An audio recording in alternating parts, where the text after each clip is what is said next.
Muy bienvenidos, bienvenidas. Es un placer estar con ustedes nuevamente en su programa Diálogo Bíblico. Hemos iniciado ya un año nuevo, 2024, y con ello desafíos que quizás ustedes y nosotros nos hemos propuesto.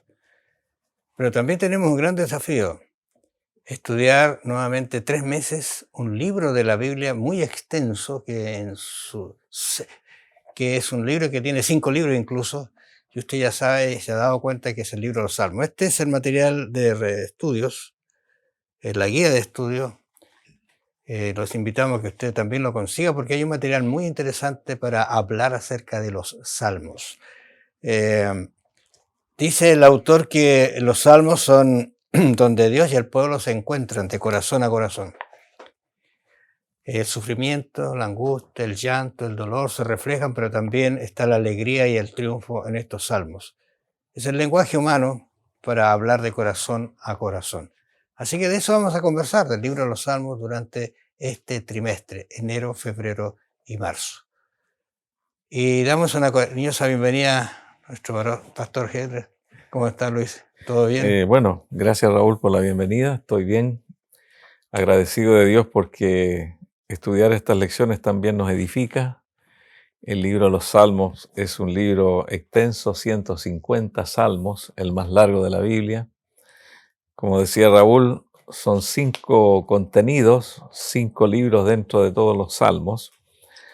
Y nos vamos a deleitar por la sinceridad con la cual los salmistas, ellos exponen su relación con Dios. Tienen mucha doctrina los salmos, no solamente devoción, sino que nos hablan de Dios, quién es Dios, el carácter de Dios, de Jesucristo también nos hablan. Nos habla de la ley, de la paz y tantos otros temas que nos interesan a nosotros, Raúl, como personas. No sé qué podríamos hacer si los salmos no estuviesen en la Biblia. Sería un poquito tétrica la experiencia cristiana. Toda la Biblia, interesante porque toda la Biblia nos habla de Dios, sí.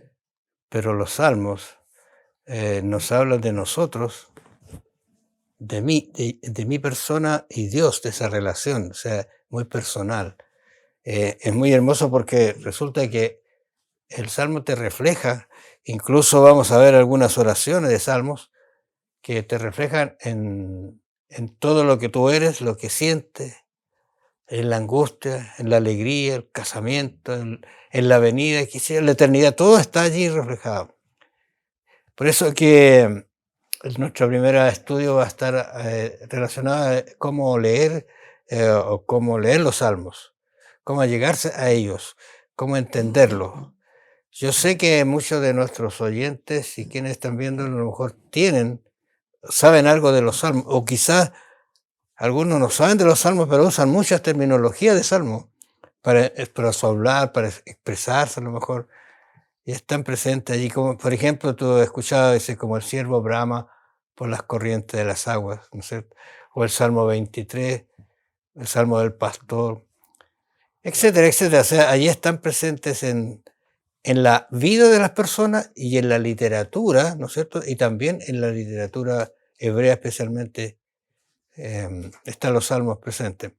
Así que, ¿cómo leer los salmos?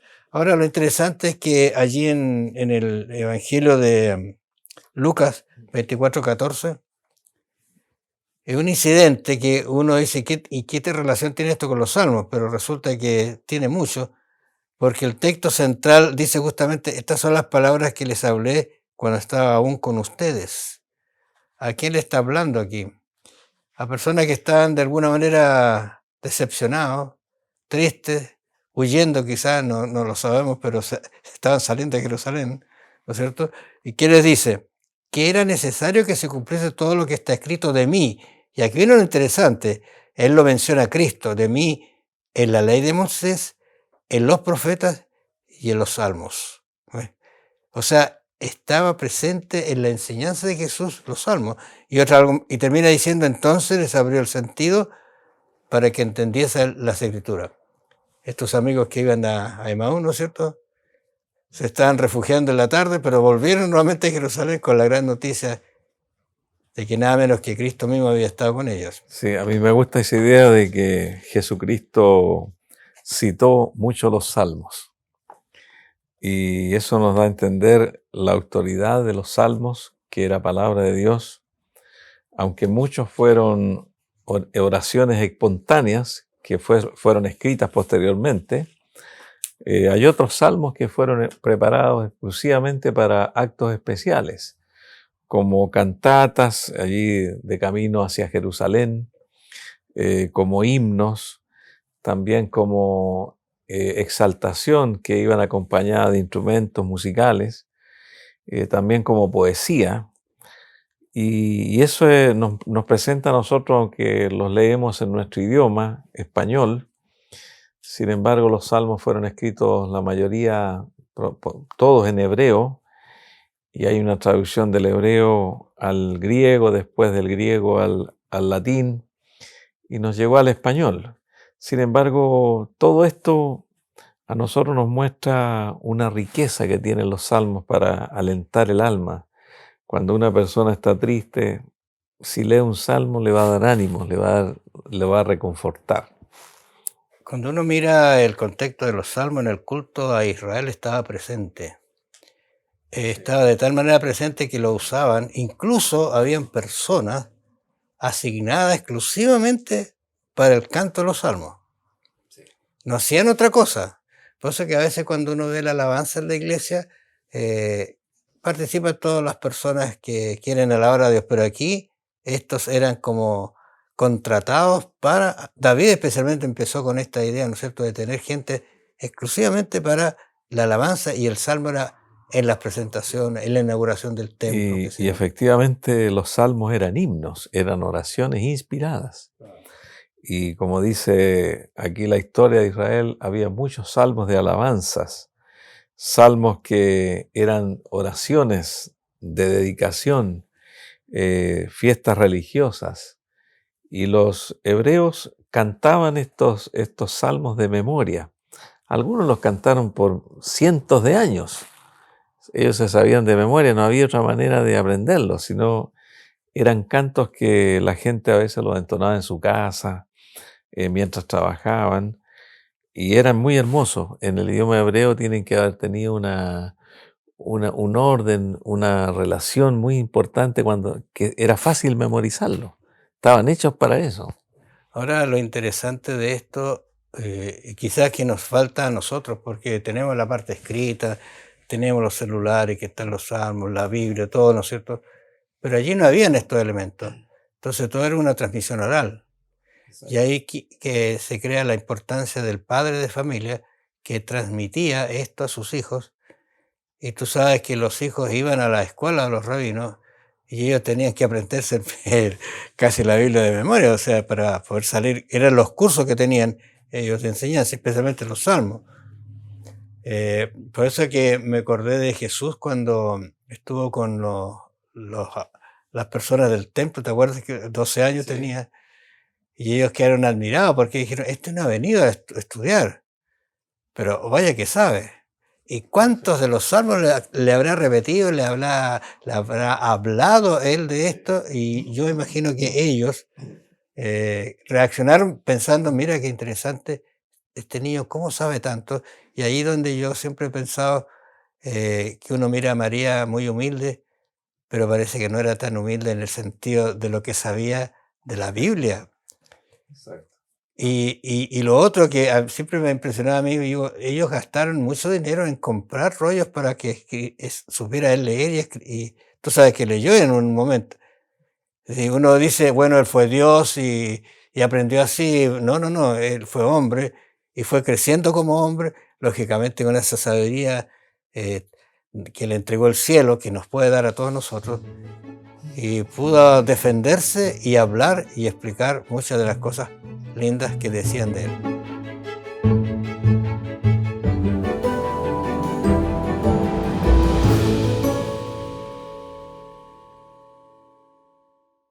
Vamos a mirar un poquito ahora, a conocer a los que son los salmistas, quienes escribieron estos salmos. ¿Quiénes son estos personajes? Yo sé que la mayoría de las personas dice David, Sí. porque es muy repetitivo. David tiene muchos salmos, pero parece que hay otras personas que escribieron.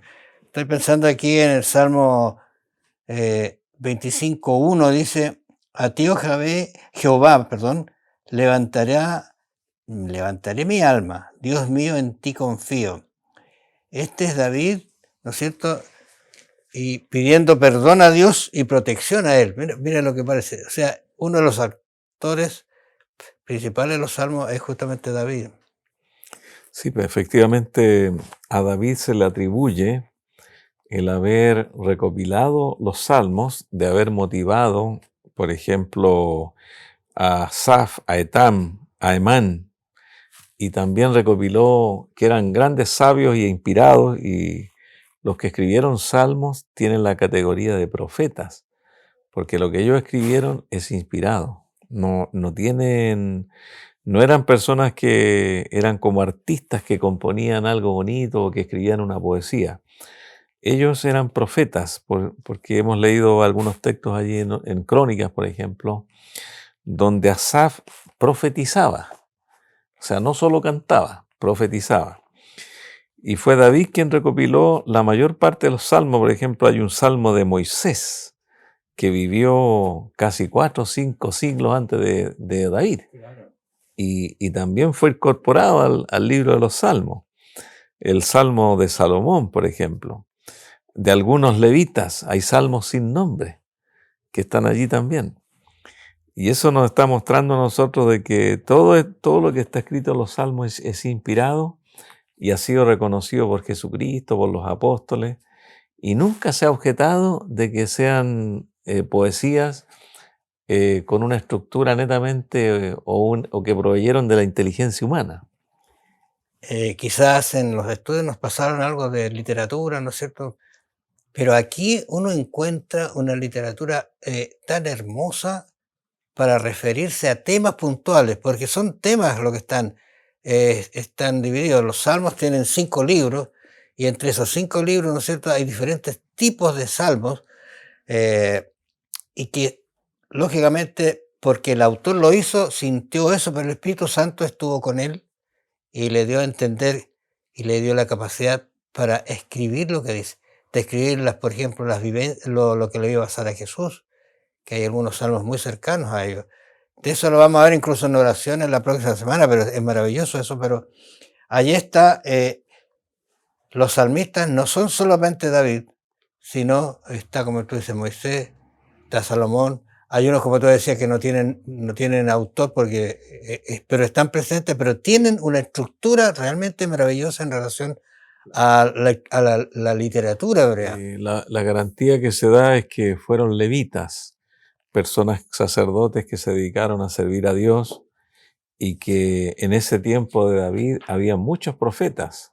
Y también en la historia de los reyes de Israel había muchos profetas que asesoraban a los reyes, y algunos de ellos cantaban, algunos de ellos eran levitas, como por ejemplo Isaías era un levita, y gracias a ello nosotros tenemos los salmos, que tienen una característica muy fundamental, que es una conversación sincera, abierta, casi irrespetuosa de la persona con Dios. Estuvimos viendo los textos aquí como que caían en la falta de respeto, pero no, porque había una sinceridad que estaba respaldada por la angustia, por el clamor, por el llanto, y lo más interesante de esto es que los seres humanos que escribieron los salmos mostraron la naturaleza humana sin tapujos, es decir, cómo somos nosotros, las tristezas que tenemos, la alegría, la alabanza, que eso nos da ánimo a nosotros, porque son oraciones que también nosotros debemos recordar y hacerlas de esa misma manera, ¿cierto? Lo interesante es que los salmos están hechos para cada ocasión de la vida en realidad, para el conflicto. Y normalmente voy a estar pensando aquí en el Salmo 3, por ejemplo, una oración matutina, dice para la confianza en Dios. Jehová, ¿cuánto me han multiplicado mis adversarios? Muchos son los que se levantan contra mí. Muchos son los que dicen de mí, no hay para él salvación en Dios. Este es el lamento que presenta el salmista. Pero el lamento no se queda en el lamento, eso es lo interesante del Salmo, porque después él dice, con mi voz clamé a Jehová y él me respondió desde su monte santo. Hay una palabrita aquí que aparece en la Biblia, el Selah, ¿no es cierto? La verdad es que no han descubierto qué significa, pero sí nuestro estudio ha tendido a decir de que es una especie de separación entre estrofa y estrofa, entre tonalidad y otra tonalidad. Interesante esas cosas, pero no tiene una traducción exacta. A lo mejor si usted la ve cuando está escribiendo o está leyendo, no hay una traducción para eso, pero sí se cree que es una separación entre un tono y otro tono, vamos a decirlo así, de alguna manera. Claro, aquí por ejemplo, el Salmo 77 dice, 77:1, a Dios clamé y Él me escuchará. El 84:2 nos dice, anhela mi alma ardientemente los atrios de Jehová. Ese es David que está hablando aquí. De día y noche clamo, y llegó mi oración a la presencia de Dios.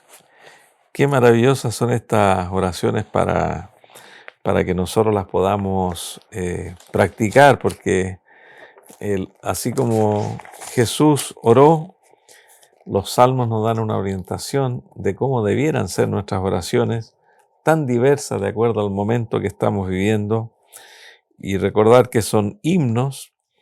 Aquí nos habla de salmos de acción de gracias, de lamentaciones, salmos de sabiduría, salmos regios, se les llama a los regios porque hablan de Jesús.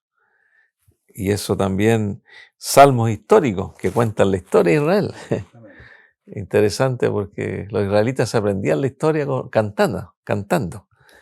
Cantaban un salmo y reflejaba toda la historia de lo que vivieron ellos en el desierto, por ejemplo. Van reflejando su historia pasada, pero cómo Dios los ha cuidado, y hacen una aplicación incluso en algunos salmos de que si Dios los cuidó en el pasado, entonces ahora por favor cuídanos también, Señor, pero terminan con cánticos de victoria. Vamos a ver algunas cositas de eso interesantes.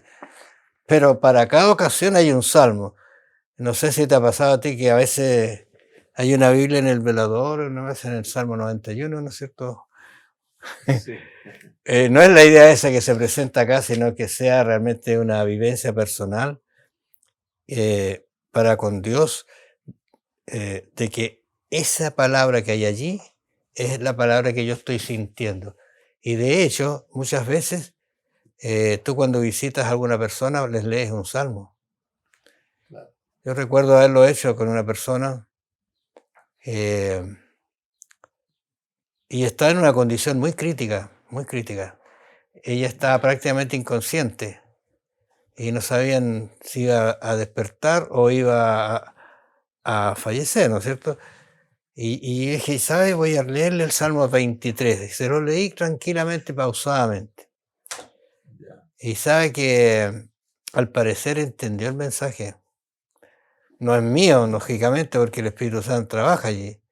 Incluso se recuperó, dice, ha estado, pero no sé en este momento si está sano o no, pero estaba muy mal, pero algo hizo el efecto, ¿no es cierto?, de esas palabras, de ese pastor que yo le dije, que nuestro pastor es Jehová, Él nos va a fortalecer. Y la expresión que resalté fue, aunque ande en valles de sombra y de muerte. El salmista dijo eso, aunque ande. No dice que Dios me va a proteger de la angustia, no. Aunque ande. ¿Qué va a pasar con Dios? Aunque ande en valle de sombra y de muerte, no temeré mal alguno. ¿Pero por qué? Porque no estás solo, porque tú estarás conmigo. Entonces eso da tranquilidad cuando uno habla de etapas de la vida que pueden ser tristes quizás y pueden ayudar a la persona. Tengo acá el Salmo 3, que tiene una historia, el Salmo 3, porque David lo escribió cuando huía de su hijo Absalón, con toda su gente, toda la gente del palacio salió rumbo fuera a la ciudad, y en ese momento de angustia, de caminar con los pies descalzos que David transitó, escribió este salmo. Generalmente nosotros en una situación así angustiosa tratamos de salvarnos, correr, y no estamos pensando en alabar a Dios. Estamos pensando tal vez en una oración silenciosa. Pero él escribió este maravilloso Salmo número 3, donde dice: oh Jehová, cuánto se han multiplicado mis adversarios. Muchos son los que dicen, no hay para él salvación en Dios. Y en esa circunstancia tiene una historia el Salmo número 3. Y cuando uno mira esa historia, quizás cortamente, cuando mira esa historia, David estaba realmente en problemas. Porque la gente, todo el pueblo se había volcado hacia el hijo. Y él no tenía salida. Pero como Dios lo libró, a él está clamando y aparece la solución de Dios.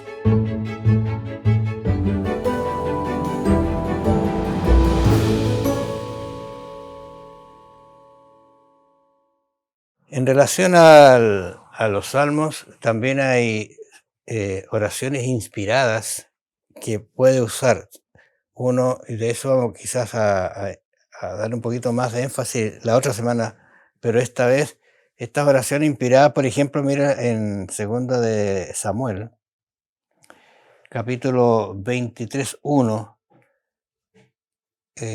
dice lo siguiente: estas son las palabras postreras de David. Dijo David, hijo de Isaí, aquel varón que fue levantado en alto, el ungido del Dios de Jacob, el dulce cantor de Israel. O sea, estas palabras postreras dicen de la vida de David, ¿no es cierto?, que lo está escribiendo aquí el libro de Samuel, 2 de Samuel. Y el dulce cantor de Israel. Oye, qué interesante esas expresiones, porque él dice: el Espíritu de Jehová habla por mí, su palabra está en mi lengua, el Dios de Israel ha hablado, me habló la roca de Israel. Habrá un justo que gobierne entre los hombres, que gobierne en el temor de Dios. ¿Qué decías tú hace un rato? Que estas son algunas palabras proféticas que están dichas, ¿no es cierto?, en relación a lo que va a venir hacia adelante. Efectivamente, David era profeta. Si nosotros estudiamos al mayor de los que escribió Salmos, fue David. Era un hombre muy sensible, con una espiritualidad muy amplia, con mucha meditación, que el Espíritu Santo lo inspiraba a escribir. Él aquí dice con todas sus letras: el Espíritu de Jehová ha hablado por mí. Él mismo dice: lo que yo estoy hablando me lo dijo el Espíritu Santo. Por lo tanto, es palabra inspirada. Y dentro de todas estas oraciones hay mucha intimidad, porque David dice: Dios mío, Señor, Rey mío, oye mi oración, respóndeme, líbrame. Está hablando con Dios. Si nosotros podemos estudiar cuántas veces David clamó a Dios porque tenía muchos enemigos, en el libro de los Salmos se repite mucho la palabra enemigos. Y David era un guerrero, era un hombre que defendía el pueblo de Dios. El pueblo de Dios, que era Israel del Antiguo Testamento, era muy aborrecido por las naciones que lo rodeaban. Siempre había enemigos, querían hacerlo desaparecer del mapa prácticamente. Y ellos se mantenían solamente con la confianza en Dios y algunas guerras que tenían que pelear por allí. Pero él refleja en los salmos el miedo, la ira, la tristeza, el cansancio. Pero lo más importante es que él siempre se refugiaba en el Dios de los cielos, el Dios grande, todopoderoso. El concepto del mundo de los salmos no es un mundo muy diferente al nuestro en realidad. Como tú decías, tenían problemas, situaciones difíciles, situaciones personales, de relaciones. Era un mundo donde Satanás también hacía su papel de engañador y ejercía todo lo que él sabe hacer para engañar a las personas.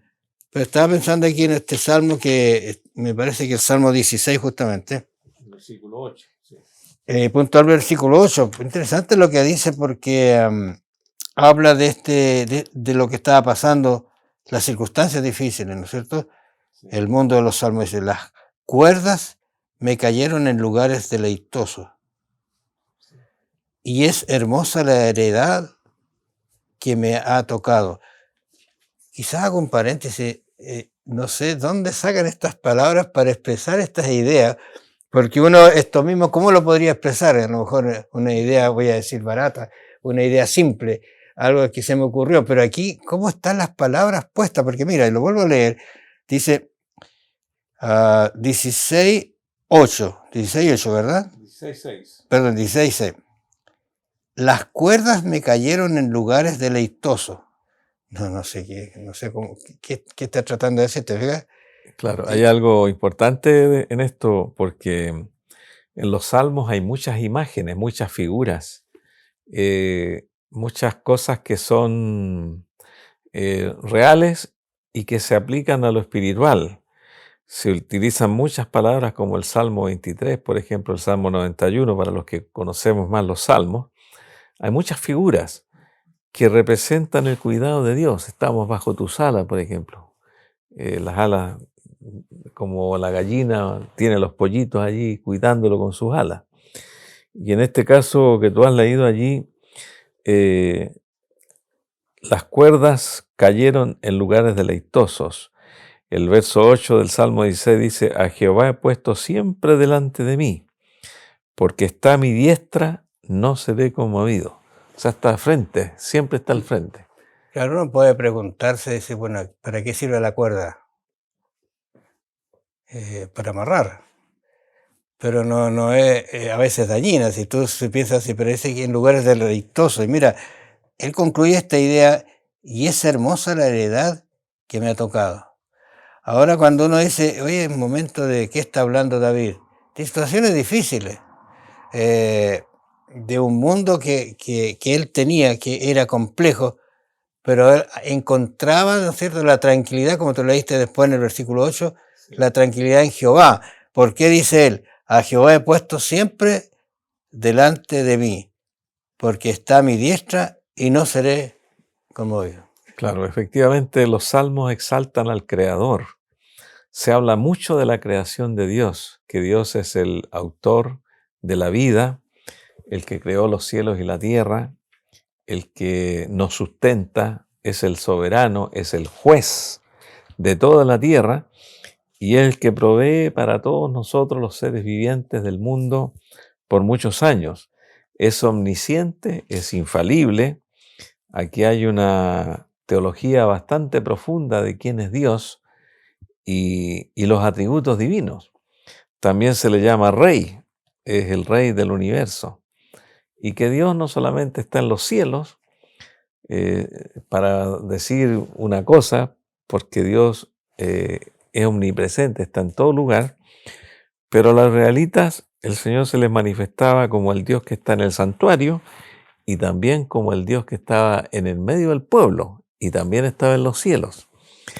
Es importante esta fe que tenía David, una fe de que Dios está sobre todo, como supremo, como lo mayor, y vivía la vida así. Hay un Dios que gobierna todo, que nada se le escapa. Ese Dios dirige también mi vida. Exactamente, y ese Salmo 44, mira 8, que lo vamos a leer después con más tranquilidad, pero él dice, en Dios nos gloriamos todo el tiempo y por siempre alabaremos su nombre.